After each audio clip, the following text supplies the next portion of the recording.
આજે હું એક એવી સેન્ડવિચ બનાવવાની છું જેમાં બિલકુલ બ્રેડ નથી અને બિલકુલ મેદો પણ નથી અને ખાવામાં ખૂબ જ હેલ્ધી સેન્ડવિચ છે આ. તમે એકવાર આ પૂરેપૂરો વિડીયો જોજો અને મારી ચેનલને લાઇક, શેર, સબસ્ક્રાઈબ કરવાનું ના ભૂલતા. અહીંયા મેં લીધી છે 1 કપ જેટલી સોજી. હવે તેમાં આપણે સ્વાદ અનુસાર મીઠું લેવાનું છે અને 2 ચમચી જેટલું તેલ એડ કરવાનું છે. હવે તેમાં થોડું પાણી એડ કરીને આપણે સ્મૂથ બેટર બનાવી લેવાનું છે. આ રીતનું બેટર રેડી થઈ ગયા પછી અહીંયા મેં 5 મિનિટ સુધી તેને રેસ્ટ થવા માટે મૂકી દેવાનું છે ઢાંકીને.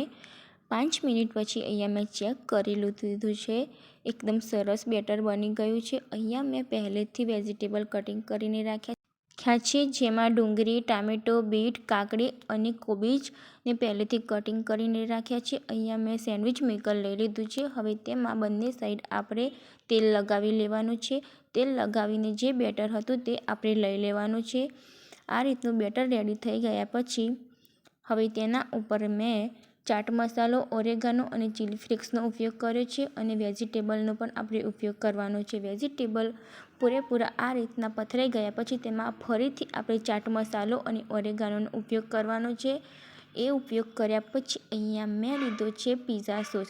પિઝા સોસ પણ આ રીતે લગાવીને તેના ઉપર આપણે ફરીથી બેટરની લેન્થ કરી લેવાની છે. એ રીતે બેટરની લેન્થ થઈ ગયા પછી આપણે બંને સાઈડ શેકી લેવાનું છે. તમે જોઈ શકો છો એકદમ સરસ બની છે. આ રીતે સેન્ડવિચ તમે જરૂરથી ઘરે ટ્રાય કરજો. ખાવામાં ખૂબ જ ટેસ્ટી લાગતી હોય છે.